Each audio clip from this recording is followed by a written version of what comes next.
Hey everyone, and welcome. Today we're going to dive into one of the most powerful and, well, fundamentally human ideas in all of philosophy, the principle of hope itself. Of course you have, right? We all do.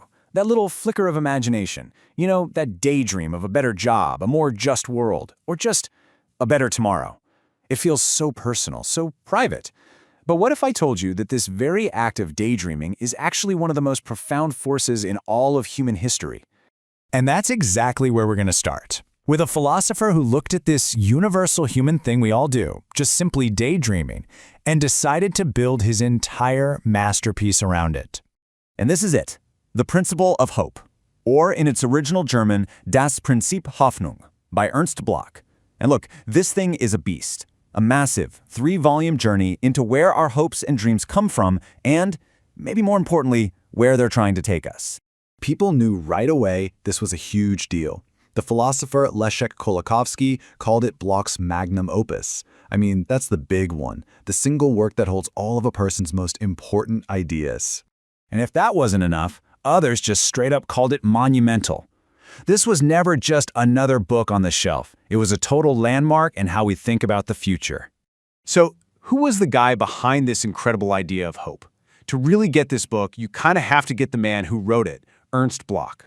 So this is Ernst Bloch. He was a German Marxist philosopher, and that little detail, it's absolutely crucial.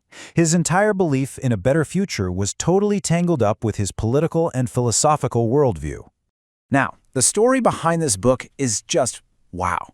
Think about this. He wrote this incredibly optimistic book about hope while he was in exile in the United States from 1938 to 1947, literally one of the darkest times in modern history. He finally gets to go back to Europe in 1949, takes a job as a professor in East Germany, and even then, it still took almost another decade for all 3 volumes to finally be published. So what's this book even about, really? Well, at its very core, it's about a single, powerful force that Bloch believed is inside every single one of us. He gave it a name, the Utopian Impulse. See, for Bloch, hope wasn't some passive thing, like just wishing for the best. No way.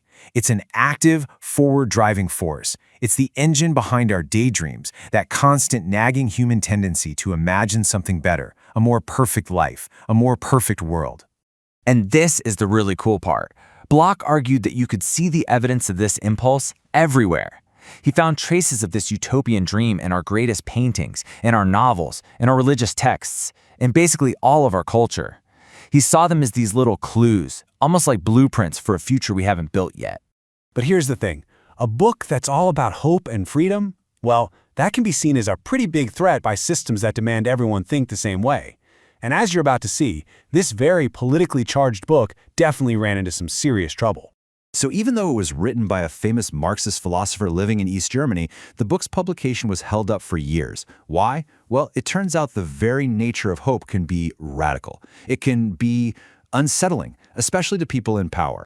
This really breaks down the whole conflict. At first, everything was fine. Bloch supported the East German state, and they were thrilled to have him back. But his ideas, they were just too radical, too unorthodox. He started pushing for more freedom in art, in culture, in thought. And the rigid regime just saw that as a threat. So they attacked his work and put his masterpiece on ice.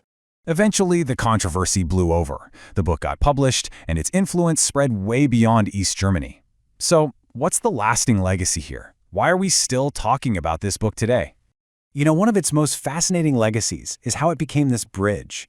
It was a fundamental text in the conversation between Christians and Marxists. I mean, these are two worldviews that seem completely opposed, right? But both groups found common ground in Bloch's ideas about hope, and that shared dream of a better, perfected future. And that really leaves us with the big, powerful question that Bloch's work forces us to ask. Are our daydreams just, silly fantasies, or are they something more? Could it be that, just as Bloch suggested, they are the very first, hazy blueprints of a future that's just waiting for us to build it? Something to think about.